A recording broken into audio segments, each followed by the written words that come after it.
Então, boa tarde, gente. Muito boa tarde a todos vocês. Hoje nós vamos dar continuidade ao estudo do céu e inferno. Hoje nós vamos dar, vamos apresentar, né, o código, vamos iniciar a apresentação dos artigos, né, se eu posso chamar assim, do Código Penal da Vida Futura. Mas antes de conversar com vocês a respeito desse entrar já, vamos dizer assim, de sola nos artigos desse Código Penal, queria fazer uma retrospectiva muito rápida de como foi esse processo, já que Kardec, como um pedagogo, né, uma pessoa que tinha uma habilidade, né, profissional, vamos colocar assim, de apresentar os assuntos, então houve toda uma preocupação numa construção de nos levar a um raciocínio, né? Então a gente teve o livro, primeira publicação, que foi o Livro dos Espíritos, e lá ele trazia para a gente as informações necessárias para o nosso entendimento da natureza de Deus, da imortalidade da alma, as questões sobre a reencarnação, e na sua parte 4 ele trazia para a gente, trazia não, traz, né? Para a gente, né, no texto do Livro dos Espíritos, na parte 4 nós temos as 10 leis divinas, né? Nós tivemos oportunidade de estudá-las antes da gente entrar no estudo do céu e inferno, de algumas considerações a respeito do livro o Evangelho segundo o Espiritismo, né, que a gente estudou antes de começarmos o estudo do céu e inferno, nós tivemos a oportunidade de ver todo esse encadeamento das ideias, vamos dizer assim, da abordagem didática que ele fez para a gente, e aqui, quando nós fomos começar, né, a leitura, começamos a leitura do céu e o inferno, ele trouxe para a gente, já começando, alguns conceitos, né? O que seria o céu, depois nós vimos o que seria o inferno, depois falamos alguma coisa do purgatório, e agora chegou o momento da gente entender como toda essa dinâmica, né, se passa. Afinal, Kardec observou, a gente vai ver, através do que ele pôde perceber de todas as perguntas, de todas as questões que foram feitas aos espíritos, as respostas que ele recebeu dos mais variados médiuns sobre os assuntos que ele estava interessado em conhecer e poder nos trazer a doutrina espírita, ele reuniu sob forma desse código, o que ele entendeu como as coisas funcionavam, esse código penal da vida futura, e a gente, quando chegar mais lá para frente, a gente vai ver também exemplos de como tudo isso nos foi trazido através do depoimento dos espíritos, aí já é na segunda parte do Céu e Inferno. Mas, então, hoje, a gente vai começar a trabalhar esses artigos, são, nessa versão, né, que a gente está trabalhando, são 33 artigos, hoje eu vou falar sobre alguns, e assim nós vamos chegar até o último artigo, o artigo 33, daqui a algumas semanas. Imagino que entre 1 e 2 semanas a gente vai abordar todo esse código da vida penal. Então, vamos lá. A gente vê aqui nesse nosso primeiro slide, né, que lei é lei, seja aqui, seja no mundo material, seja no mundo maior, né, na espiritualidade, leis existem e são cumpridas, né? Devem ser cumpridas, melhor dizendo. Que em não se cumprindo, em não se obedecendo, vamos colocar assim, essas leis, nós vamos estar sujeitos a um tribunal. Não exatamente um julgamento, né? Quando a gente desencarna, não é exatamente um julgamento, um Deus sentado lá numa cadeira, né, julgando de uma maneira como a gente vê aqui num julgamento, num filme ou na vida real. O grande tribunal, na verdade, está na nossa consciência, que também é onde estão gravadas essas leis divinas, né? Elas estão gravadas na nossa consciência. Então, o nosso objetivo nessa reunião que está começando, nessas reuniões, essa série de reuniões que está começando, vai ser conhecer esse Código Penal da Vida Futura. Então, vamos lá, vamos trabalhar então o capítulo, dando continuidade ao capítulo 8, as penas futuras, segundo o Espiritismo. Aí começa, né, começa Kardec. O Espiritismo não vem, pois, com a sua autoridade privada, formular um código de fantasia, Ele fala em privado porque não é da lei dos homens, né? É um código que está relacionado ao nosso entendimento, né, dentro da doutrina espírita. E não é um código de fantasia. Na verdade, essas leis, esses artigos que Kardec conseguiu identificar ali, ele respeita, né, ele diz respeito, melhor dizendo, ao futuro da alma, e foi deduzido, foi elaborado a partir das informações dos fatos que ele observou, né, especialmente das respostas que ele obtinha dos espíritos e dos casos que foram, né, dos espíritos que se manifestaram mais adiante. E aí ele resumiu, como eu comentei com vocês, ele resumiu em 33 artigos. E vamos aqui falar já, comentando o primeiro, né? Aí ele diz, começa assim, ele fala que a alma, o espírito, sofre na vida espiritual as consequências das imperfeições que ele não conseguiu corrigir enquanto ele estava encarnado. E aí o seu estado, se vai estar feliz ou infeliz ou desgraçado, como ele fala aqui, ele vai ser inerente ao seu grau de impureza ou de pureza ou de impureza, ou seja, o quanto ele contaminou, vamos dizer assim, o seu perispírito com as suas más ações, com as suas más condutas, né? Ele foi se contaminando. Então, você pode estar com a sua roupagem espiritual muito limpa, ou, e aí você está no estado feliz, e quando você está com o seu perispírito maculado, você vai estar mais infeliz. A gente vai reparar, eu não comentei com vocês no início, que muitos desses artigos eles são para nós até bastante intuitivos, vocês vão ver. E aí ele continua, no artigo 2º. A completa felicidade prende-se à perfeição, ou isto é, à purificação completa do espírito. O espírito só vai estar totalmente feliz na felicidade completa e absoluta se ele, né, estiver com o seu perispírito, com a sua consciência limpa, com a sua consciência perfeita, vamos chamar assim. E aí, toda e qualquer imperfeição, ela vai causar um sofrimento ou a privação, como ele fala, a privação de gozo. Mas isso do mesmo modo, ele coloca aqui, do mesmo modo que toda perfeição adquirida é fonte de gozo ou atenuante de sofrimentos. Então, enquanto a nossa existência aqui na matéria, nós vamos nos trabalhando, vamos seguindo as leis, vamos fazendo por nós e pelos outros, nós vamos conseguindo caminhar em direção à nossa perfeição, vamos chamar assim, esse caminhar, essas características de perfeição que nós vamos adquirindo, elas vão ser fonte dessa nossa felicidade em estar conseguindo fazer essa caminhada, em estar conseguindo ir em direção, né, subindo, né, indo adiante e acima, né, e à frente, na direção do Pai. E cada vez que a gente caminha nessa direção, os nossos sofrimentos vão sendo atenuados. Então, esse artigo, ele basicamente nos traz essa afirmação, né? De que toda a perfeição que vai sendo adquirida, ela vai ser uma fonte da nossa felicidade, uma fonte de gozo, como ele fala aqui, e vai atenuar os sofrimentos que nós temos na nossa caminhada. A nossa jornada na matéria vai ser menos atribulada. E aí ele continua no artigo 3º. Não há uma única imperfeição da alma que não importe funestas e inevitáveis consequências, como não há uma só qualidade boa que não seja fonte de um gozo.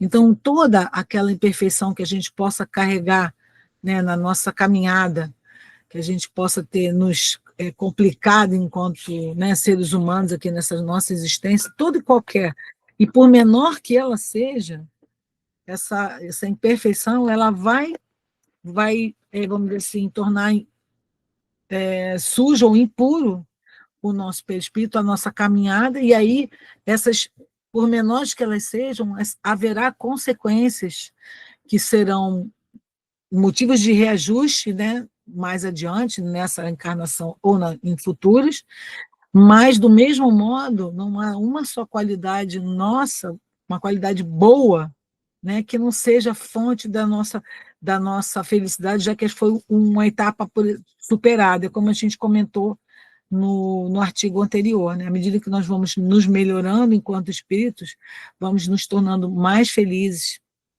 vamos percebendo que estamos em direção à caminhada da nossa perfeição, né? Da nossa expansão de consciência, da nossa perfeição.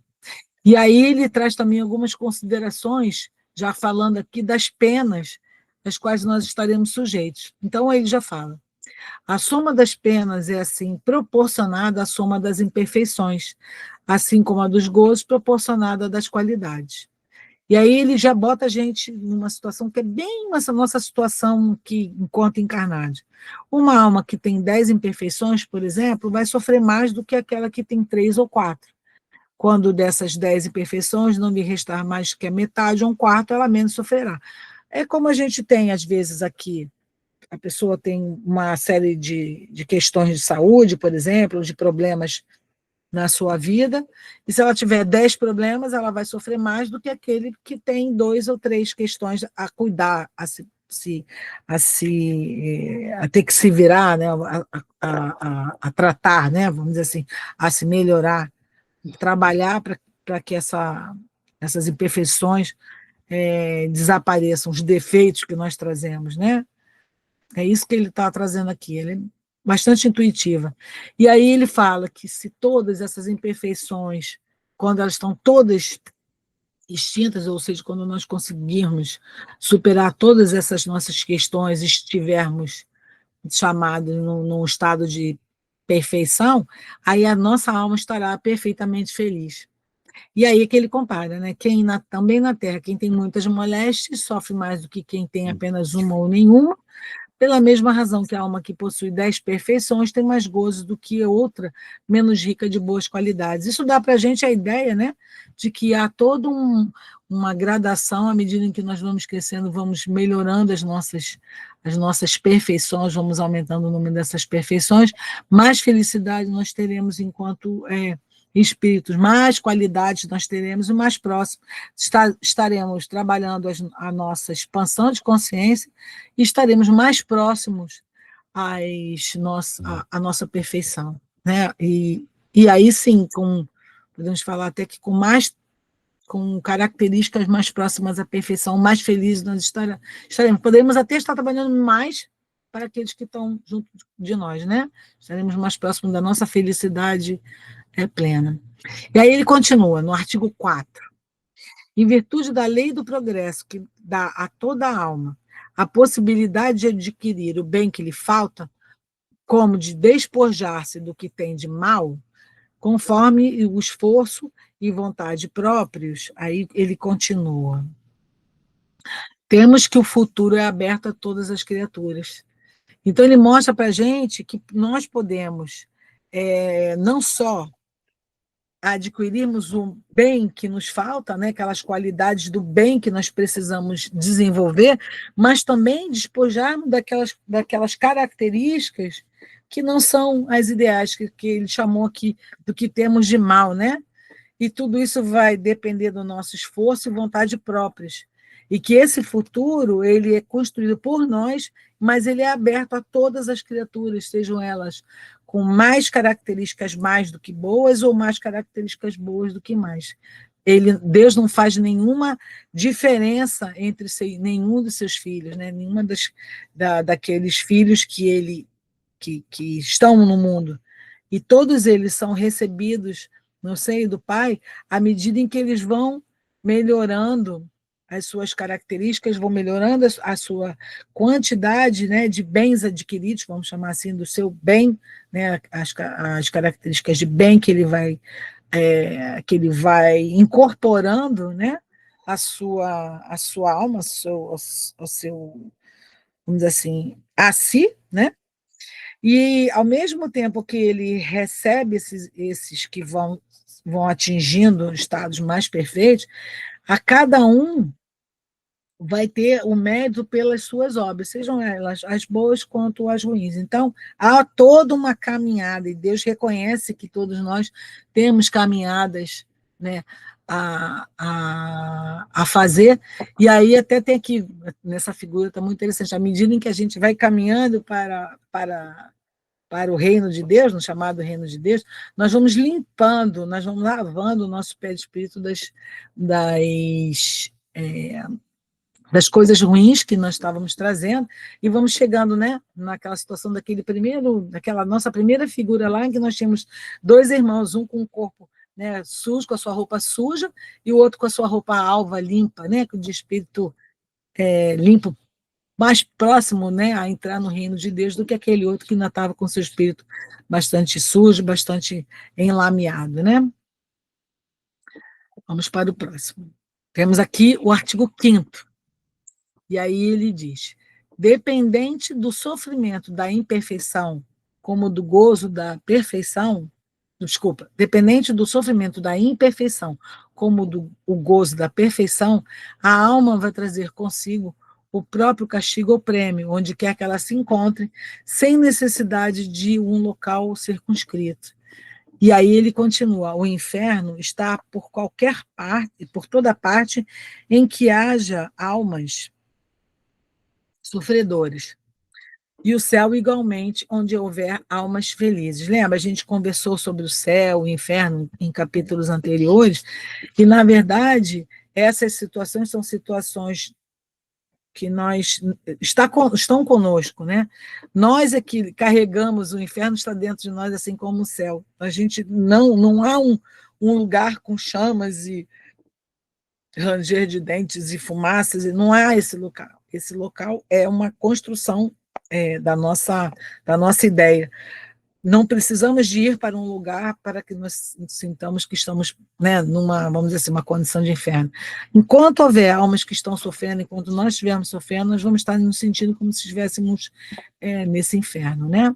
E a mesma coisa é esse céu, que está onde estamos com espíritos felizes, almas mais limpas, almas mais já, vamos dizer assim, trabalhadas, já tendo trabalhado todas essas imperfeições, já mais próximas ao que chamamos de felicidade, é o que seria chamado do céu, né?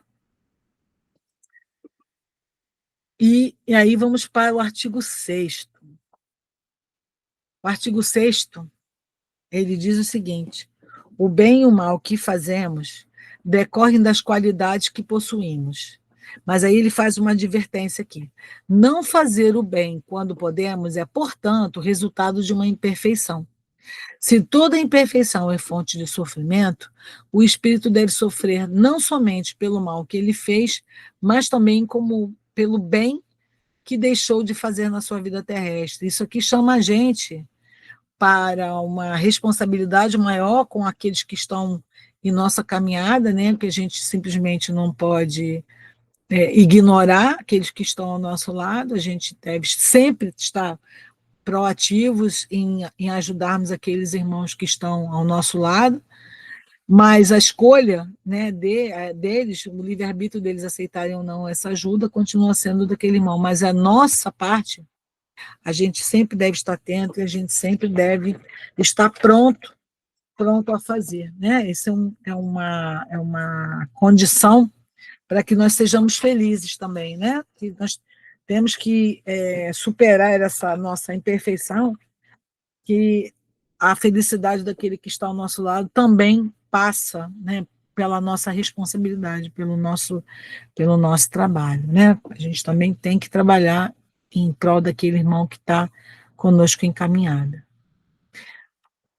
Mas vamos sofrer, imagine desculpa, deixa eu voltar aqui.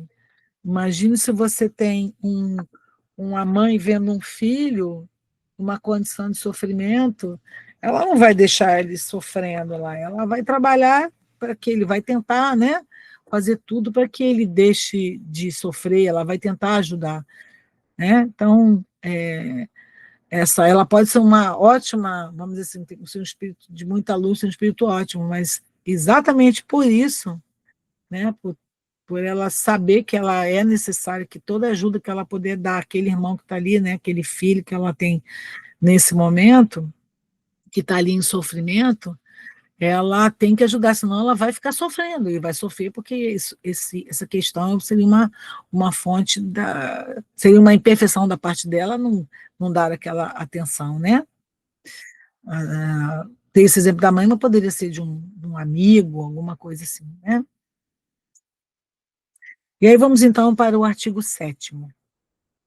O espírito sofre pelo mal que ele fez, de maneira que, sendo a sua atenção constantemente dirigida para as consequências desse mal, melhor compreende os seus inconvenientes e trata de corrigir-se.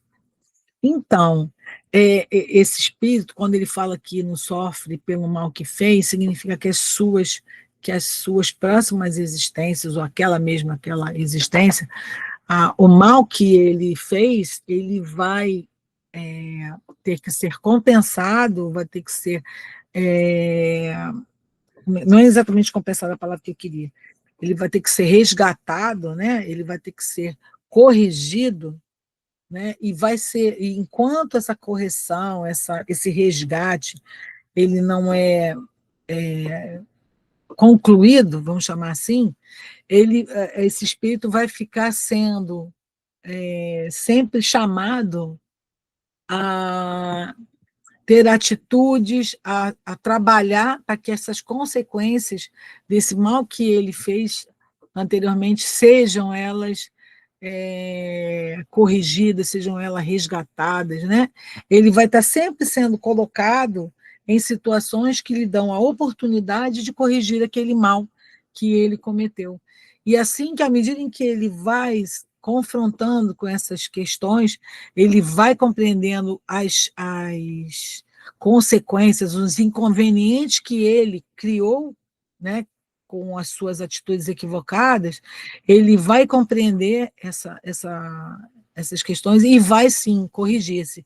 E aí é uma característica boa, ele incorpora que ele não pode mais agir daquela maneira, e ele aí vai transformar, vai largar aquele mal e vai incorporar uma característica do bem, vai adquirir, como a gente falou lá no artigo lá da frente. Então, enquanto ele não corrigir isso, ele vai estar sempre sendo posto em confrontação a essa situação, até que ele vá corrigir. Aí vamos agora, aqui no artigo 8º. Sendo infinita a justiça de Deus, o bem e o mal são rigorosamente considerados, não havendo uma só ação, um só pensamento mal que não tenha consequências fatais. Como não há uma única ação meritória, um só bom movimento da alma que se perca, mesmo para os mais perversos. Por isso que se constituem tais ações um começo de um progresso. Aí nós temos aqui, nessa imagem, ela mostra, na primeira figura a gente está vendo um camarada fortão, né, batendo, criando situações ali, batendo numa criança, ou um homem de menor porte do que ele, né, ele sendo mal, e aí ele numa outra encarnação, numa outra oportunidade, né, que ele está vivenciando a mesma situação às quais ele impôs aquele irmão menor. A gente pode ver o seguinte: esse menino que está com a camisa verde na segunda figura, repara que os braços dele são braços finos, e ele está exposto à mesma situação de violência. Esse menino de camisa verde é a nova encarnação do irmão de barba da primeira figura, para mostrar que ele foi exposto ali à mesma situação que ele criou para que ele mudasse ali o seu comportamento.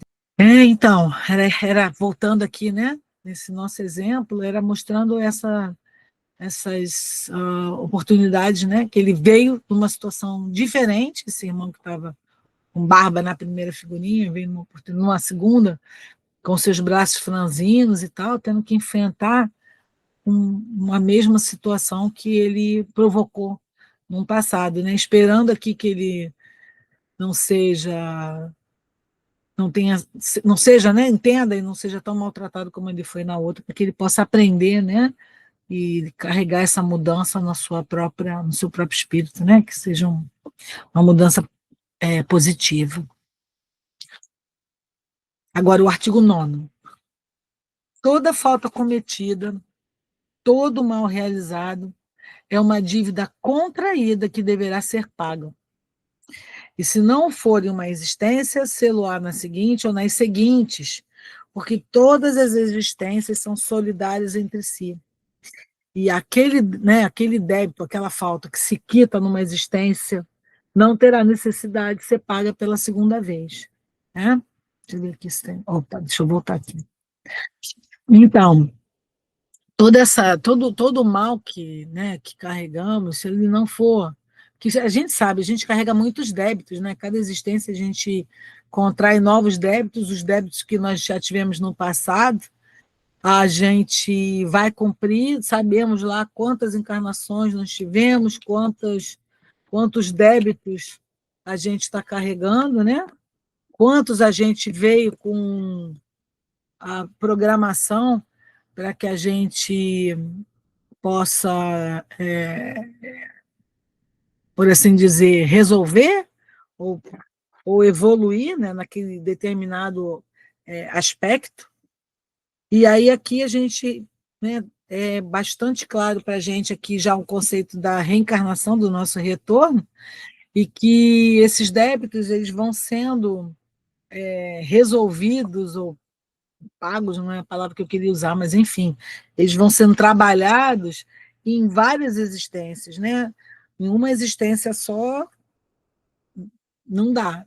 Eu tenho consciência de que os meus débitos são de outras, espero estar adquirindo poucos novos, mas como as existências são todas solidárias entre si, a gente vai quitando esse débito e vamos nessa quitação de débitos, a gente vai se aprimorando, nós vamos largando aquilo que é de mal que a gente tem, vamos adquirindo características do bem, caminhando assim, né, para a nossa perfeição, uma perfeição que vai acontecer no futuro, quem sabe muito mais próximo ou mais longe. Assim também, né, Deus é muito sábio.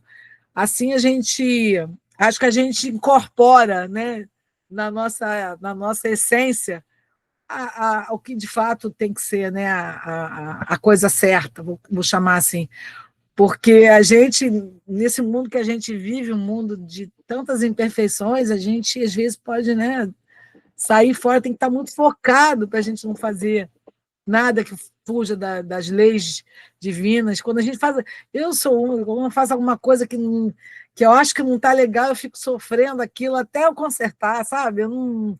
A gente se aprende a olhar com outro olhar, né? A olhar as coisas de uma maneira diferente, a tentar resolver, não criar débitos, fazer a coisa dentro do que a gente acha, do que a gente sente que é correto, já que essas leis estão todas gravadas na nossa consciência. Mas a gente sabe que é difícil. Vivenciar, né? Vivenciar o evangelho é uma coisa que preciso a gente estar muito focado, estar trabalhando isso o tempo inteiro, né? Não é só quando a gente está lá dentro do centro, seja ele qual ele for, né? Especialmente em alguns momentos na vida da gente, no trabalho, alguns momentos na nossa vida familiar, a gente não vou colocar testado, mas a gente tem que exercitar mais fortemente algumas coisas que a gente aprende, né? Vendo pelo lado de que a gente não é só uma questão de não criar um débito futuro, mas é exercitar o amor que Jesus nos ensinou, né?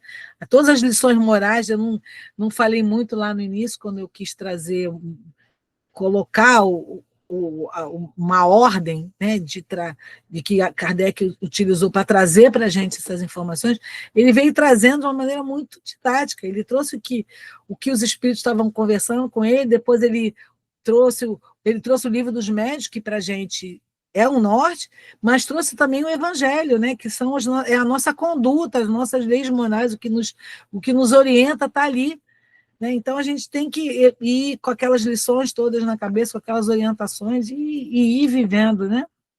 E que Deus nos ajude, né? E os nossos irmãos de luz aí nos orientem o tempo inteiro, porque a gente tem que estar para esses irmãos de luz que estão ao nosso lado ali, que a gente precisa das leis para a gente cumprir e precisa que eles estejam ao nosso lado a nos orientar, né?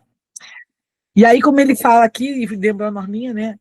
A gente não a gente vai quitando nas nossas existências, uma ligada na outra, E aquele débito, aquela falta que a gente cometeu, que quando ela se considera quitada numa existência, na próxima existência que nós viemos ter na matéria, mas com outras, com os nossos débitos aí, aquele débito quitado, ele não vai voltar, a gente não vai precisar passar por ele novamente.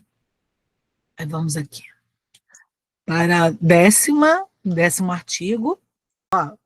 O espírito sofre, quer no mundo corporal, quer no espiritual, a consequência das suas imperfeições. As misérias, as vicissitudes padecidas na vida corpórea são oriundas das nossas imperfeições, são expiações de faltas cometidas na presente ou em precedentes existências.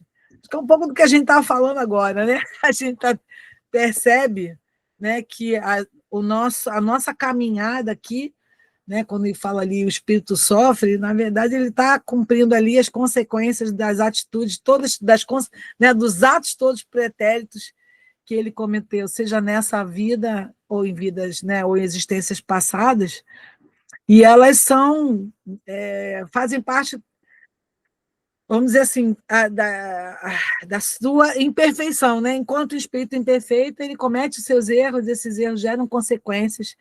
E aí sim, né, ele chama ali de misérias, de vicissitudes, tudo isso que a gente passa nessa vida, né, nessa nossa vida material, nessa nossa vida na matéria, são consequências dos nossos atos em vidas passadas.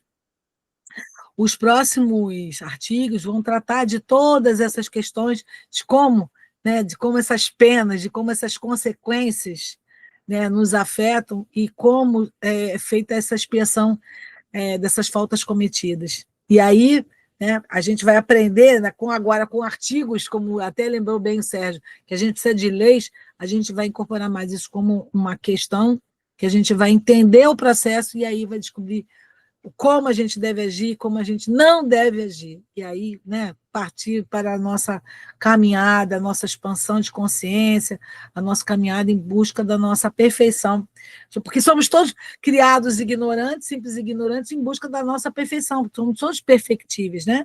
Um dia, quem sabe daqui a milênios ou bilhões de anos, aí sabe-se lá, a gente vai chegar próximo a um patamar de perfeição, angelitude, próximo, né?